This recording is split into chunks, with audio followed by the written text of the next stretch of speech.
How is it that society has not learned from history about the dangers of socialism, Marxism, ideology, etc. after years? How do Marxists get away with it? Well, let's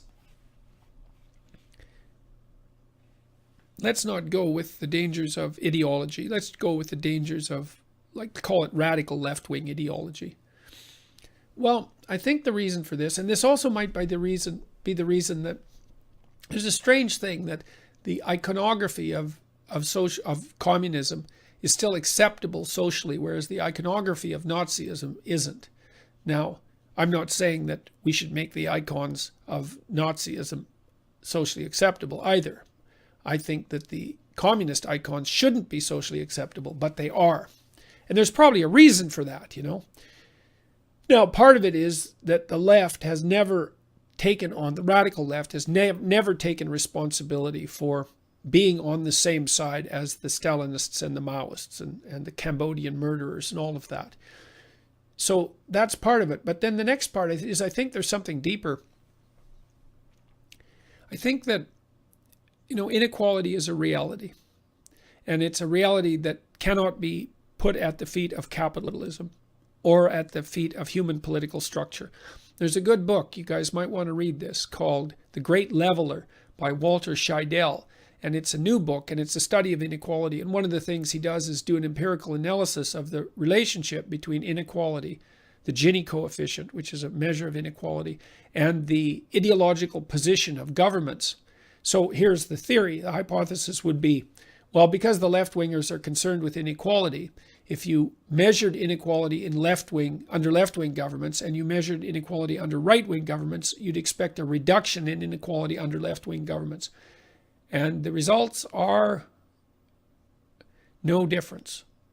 And so what does that mean? It doesn't mean that left-wings are hypocrites, although it might mean that because people can be hypocrites. But what it means is the problem of inequality is so intractable that we don't know of any appropriate political, sociological, or economic solutions that actually work. It's a real catastrophe. Now, inequality in itself might not be a bad thing unless it's too extreme. It's extreme when people say start to starve, and then clearly something's, you know, it's very difficult to,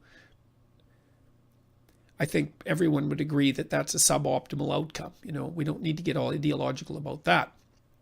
But some degree of inequality is useful because, well, it gives people something to strive for. It gives them an up, right? It means, I was thinking about this, sometimes you actually want people to be rich because if a new product is introduced into the market, there have to be people around who have substantial pools of capital to be able to afford it when it's still novel.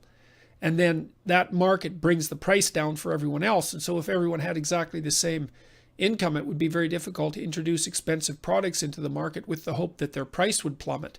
That actually is a big deal. You want large pools of capital sitting around too so that people can invest in very, very complex things. And you also want large pools of capital to be in the hands of private individuals so that there's forces that are powerful that are competitive with the government and with other large organizations.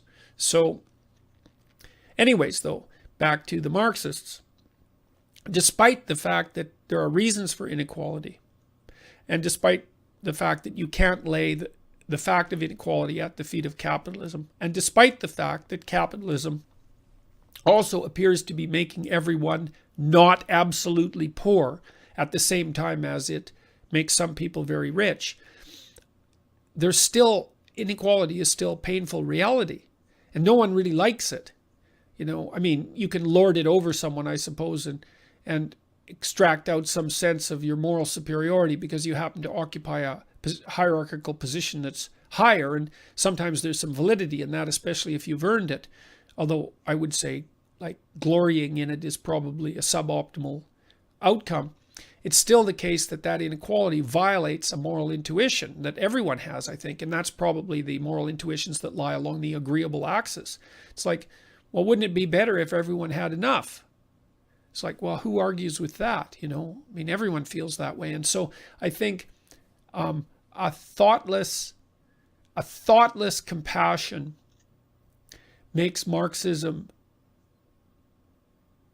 naively attractive. And I'm not being cynical about that, because there is some utility in naive agreeableness.